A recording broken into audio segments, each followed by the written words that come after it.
started.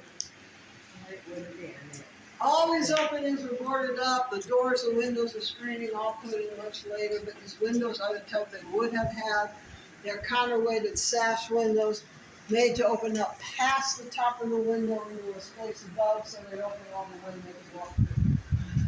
You want to try and imagine this with plaster, paint, wallpaper, the big base splash doors, fancy crown molding, a lot of wood carving, gorgeous light fixtures.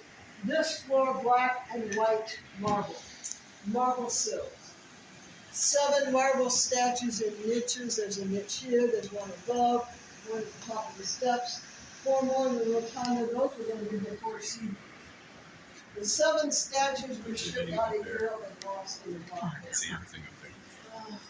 This staircase is going to be redone in a curved staircase with a mahogany banister and elaborate spindles, and they were still kind of debating between wood and marble steps. So come on into the rotunda and carefully. These 4 rooms are going to have 2 doors, regular hardwood door for wintertime.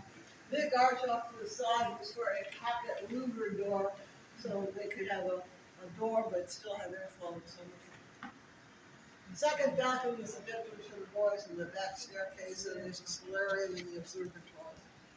The rails in all these balconies were going to be elaborate cast iron in a design that would actually go along with the front staircase. Flooring up there because they were still working on the dome.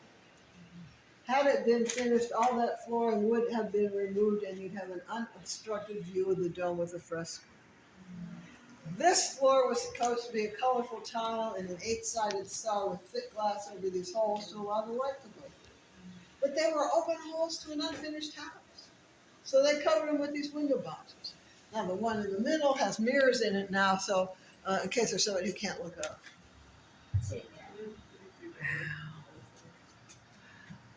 It's kind of weird looking down and looking up. Yeah. And that's, of course, they didn't really use as part of the house, but the garden club does. They have weddings here and all that kind of stuff. So they put in a stage. This whole area is a family area. This is a family room. And on either side of that big opening, there's going to be big double doors. We're going to be dressing rooms using the balcony, just like the ones off the bedrooms upstairs. In here are molds for the finial that's on top of the house now. It's a fiberglass reproduction done around 1992. There's also a couple of unrestored window boxes. So that's what those windows are. They're actually just like this on the other side.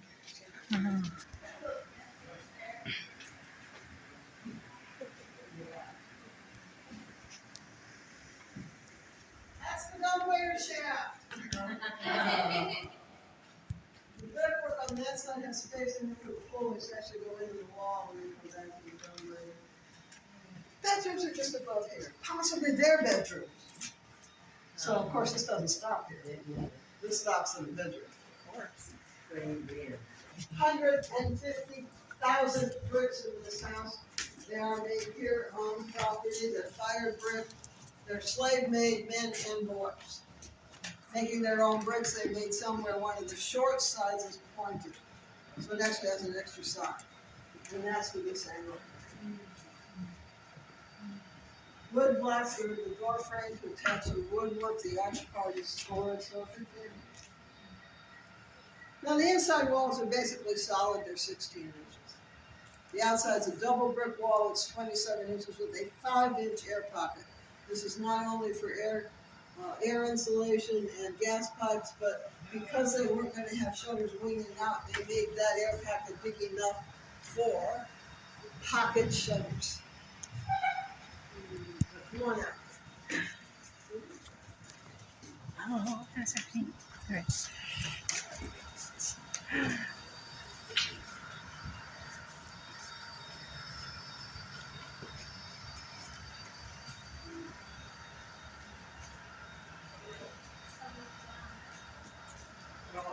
The columns were carved in Philadelphia. The Corinthian style capitals are funky.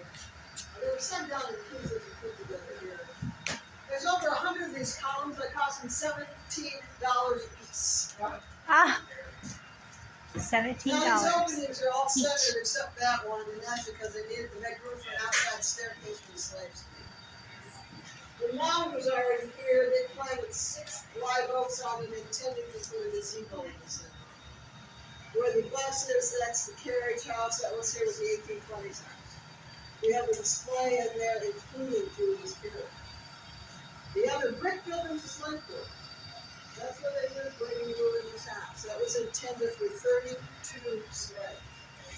The restrooms are in that building if you want to get right now. Slave quarters. The shed is actually a garage built where the kitchen had been. In the back of that is the kitchen, fireplace, and cistern. They wanted to build a 2-story brick kitchen with the cistern on top so they could use it for running water. Systems of hot and cold running water had already been developed, and they were going to take floors down into that. So come on back in.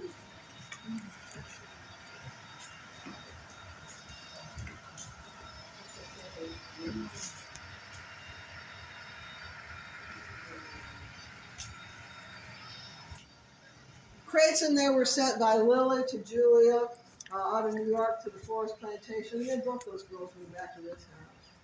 The round tub is a bonnet tub, and that looks like a hat for spring baths. Trunks, the top one even has Hallier's initials. And then another bathtub, more normal looking bathtub. The big round tubs with the spouts are for mixing water. And there's a Murphy bed in there, which we really don't know how long about. But that's a Murphy. So you can. This is a room the piano would have been in, and that is the piano crate. This is the room that would have been the big party room, the parlor. This would have had extra fancy crown molding, extra fancy carving.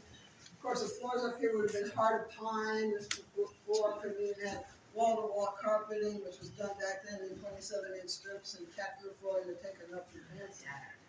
Doors and windows open so company could go out on the balconies, and each of these was supposed to have stairs to the ground.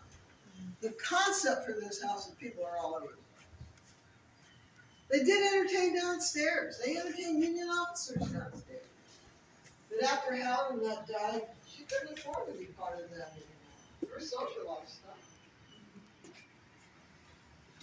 In July of 1867, Natchez was having a huge 4th of July do. The free black community wasn't invited, so she told me to bring their pictures out here. They actually started downtown with flags and banners and walked down here. They had a program that had speakers and music, and the newspaper wrote it up and said there were about 9,000 people attending that meeting. So this is where she would have received her company, the reception room. This is what was left behind by the workers. So there is a big can on the floor that's a milk can from her Jerry.